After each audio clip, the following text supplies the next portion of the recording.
Hello friends, how are you? I hope all you are fine. आज मैं इस अपना जो नया वीडियो है इसमें लेके आई हूँ कि जो बेसिक प्लांट केयर टिप्स होती है, प्लांट करने से पहले और उसके बाद में उसको सक्सेसफुली ग्रो करने के लिए क्या क्या रिक्वायरमेंट होती है, प्लांट्स की क्या नेसेसरी नीड्स होती है, वो मैं आपको इस वीडियो में आज बताऊँगी। मैंने इन ऑपरेशंस को, इन कल्चरल ऑपरेशंस को दो पार्ट्स में डिवाइड किया है। एक तो pre planting and post planting, plant करने से पहले और प्लांट करने के बाद में। तो आइए देखते हैं। सबसे पहले अपन जो प्लांट है, प्लांट के अकॉर्डिंग अपन बकेट, सीमेंटेड पॉट या फिर कोई बॉटल यूज़ करेंगे। अगर आप मनी प्लांट या फिर कोई फोलियर प्लांट लगा रहे हैं तो वो कहीं पे भी ग्रो कर सकता है। उसके लिए आप बकेट भी यूज़ कर सकते हैं, घर पे कोई रखी हो तो, या फिर कोई बॉटल भी यूज़ कर सकते हैं। लेकिन अगर आप कोई फ्लावरिंग प्लांट या फिर कोई स्नेक प्लांट लाइक या फिर वेजिटेबल्स वगैरह कुछ लगा रहे हैं जिसमें अपन सीड सोइंग कर रहे हैं, तो उसके लिए आप सीमेंटेड पॉट यूज़ करेंगे। यहाँ पर मैंने प्लास्टिक बकेट यूज़ किया है। क्यों? क्योंकि ये मेरे पास घर पे रखा हुआ था, ज़्यादा एक्सपेंसिव नहीं है। घर पे अपन टूटी फूटी चीज़ों को भी रीयूज़ कर सकते हैं इसमें। तो इस प्लास्टिक बकेट के लिए, और ये क्या होता है, रीयूजेबल भी होता है, ज़्यादा एक्सपेंसिव भी नहीं होता है, और इसमें अपन एयरेशन के लिए अपने अकॉर्डिंग अच्छे से ड्रेनेज के लिए होल्स भी कर सकते हैं। इसमें मैंने ड्रेनेज के लिए 4 होल्स किए हैं। सबसे पहले लोअर सरफेस पे 1 hole and then lateral surface पे 3 होल्स, ताकि सॉइल के अंदर एयरेशन मेंटेन रहे, साथ में वाटर मॉइस्चर भी मेंटेन रहे और वाटर का ड्रेनेज भी अच्छे से हो और पानी रुके नहीं वहाँ पर। पॉज। अब अपन इसमें यहाँ तक अप्रॉक्स 15 सेंटीमीटर तक सॉइल फिल करेंगे। जो सॉइल फिल करेंगे वो लोमी होनी चाहिए, या तो लोमी सॉइल बेस्ट होती है, या फिर कोई ब्लैक सॉइल, या फिर अगर आपको वेजिटेबल्स ग्रो करनी है या फिर जौन सा भी अपन प्लांट्स ग्रो करना चाह रहे हैं उसके अकॉर्डिंग अपन उसमें सॉइल फिल करेंगे। जो प्लांट को जब अपन नर्सरी से लेके आते हैं, कटिंग्स वगैरह ट्रांसफर करते हैं, कटिंग्स ट्रांसफर होगी अप टू 15 सेंटीमीटर की हाइट पे। 15 सेंटीमीटर की हाइट तक अपन कटिंग्स यहाँ तक लगाएंगे ताकि उसकी रूट्स भी नीचे अच्छे से उसको स्पेस मिल पाए। आफ्टर प्लांट को ग्रो करने के बाद प्लांट को स्टेबिलिटी चाहिए होती है। ये नहीं कि अपन उसको बार बार शिफ्ट करते रहें। बेटर है आप उसको एक सनी प्लेस पे शिफ्ट करें ताकि उस पर सनशाइन अच्छे से आए और उसको एयर, मॉइस्चर, वाटर भी अच्छे से मिले। ये करने के बाद अगर आप कोई स्मॉल बॉन्साई टाइप प्लांट ले रहे हैं तो उसके अंदर जो सॉइल है वो फुल ऊपर तक भरी रहे ताकि उसकी रूट्स एक्सपोज ना हो। लेकिन अगर आप कोई बड़ा प्लांट ले रहे हैं, जैसे कि अगर आपको मैरीगोल्ड लगाना है, जैस्मीन लगाना है, चाइना रोज लगाना है, या फिर जो घर पे केल का प्लांट लगता है नॉर्मली वैसा लगाना है, तो आप उसके लिए आप बड़ा लार्ज स्पॉट लें, सीमेंटेड पॉट ले सकते हैं जिसके अंदर आप उसको सबसे ऊपर तक फिल करें ताकि रूट्स इसमें एक्सपोज नहीं होनी चाहिए। फॉर एग्जाम्पल ये यहाँ पर रूट्स एक्सपोज हो रही है। प्लांट्स की सेकेंड बेस्ट नीड है वाटर।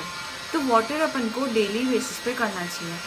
सबसे पहले अगर आप समर में कर रहे हैं तो समर वाटरिंग के लिए मॉर्निंग एंड इवनिंग दोनों टाइम वाटरिंग करें, और इन विंटर्स के अंदर सिर्फ इवनिंग के अंदर वाटर बेटर है, या तो इवनिंग में ही करें या फिर मॉर्निंग के अंदर ही वाटरिंग करें प्लांट्स को। लेकिन बिल्कुल भी समर के अंदर ड्राई स्पेल्स नहीं होना चाहिए। ये है तुलसी जी का प्लांट, बेसिल प्लांट। तो इसके अंदर अपन को इसके अंदर ही नहीं बाकी ऑल प्लांट्स के अंदर अपन को रेगुलर प्रूनिंग करनी चाहिए। रेगुलर प्रूनिंग के अंदर क्या होगा कि जो डेड और ड्राइड लीव्स हैं या फिर डेड उसकी ब्रांचेस हैं तो उसको टाइम टू टाइम रिमूव करते रहें।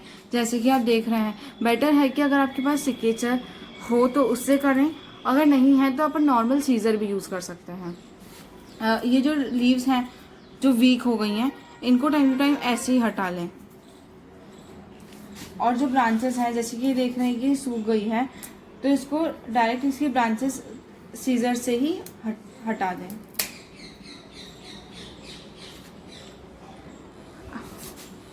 फिर आप देखते हैं कि जो अपनी जो प्लांट्स हैं, प्लांट्स के अंदर नॉर्मली डस्ट कलेक्ट हो जाती है लीव्स के अंदर, या फिर जो फोलियर प्लांट्स हैं जो अंदर रखे रहते हैं तो उसके टाइम टू टाइम उसकी ड्राई वॉश भी करते रहिए। या तो स्प्रे बॉटल से आप कर सकते हैं, या फिर नॉर्मल अगर आप बालकनी में रखा है तो ऐसे भी कर सकते हैं। हाँ, रेगुलर लीव्स के अंदर ऐसे वाटरिंग करने से आपके प्लांट्स की जो अट्रैक्टिवनेस है वो बढ़ी रहेगी और मेंटेन रहेगी, और डस्ट भी इसमें कलेक्ट नहीं होगी, जिसकी वजह से बाकी माइक्रो ऑर्गेनिज्म वगैरह का ग्रोथ नहीं होगी इसके अंदर। अगर आपने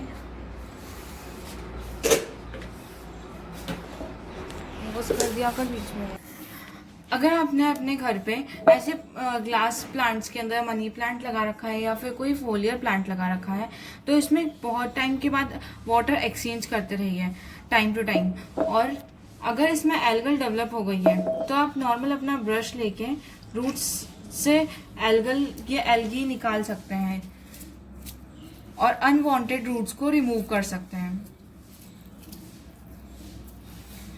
थोड़ा केयरफुली करिए ताकि जो रूट्स हैं उनको डैमेज ना हो। जो अनटेंगल्ड रूट्स हैं उसको आप नॉर्मली हटा दें अपने सीजर से। ये मैंने इसकी जितनी भी एल्गी और जो फंगस इसमें डेवलप थी उन सबको हटा दिया है। अब अपन इसकी जो अनवांटेड रूट्स हैं, जैसे कि ये है, अनवांटेड रूट्स को हटा दें। जो अनटेंगल्ड और अनवांटेड रूट्स हैं उनको रिमूव कर दें ताकि उसमें और रूट्स का डेवलपमेंट होता रहे और अपर ग्रोथ होती रहे।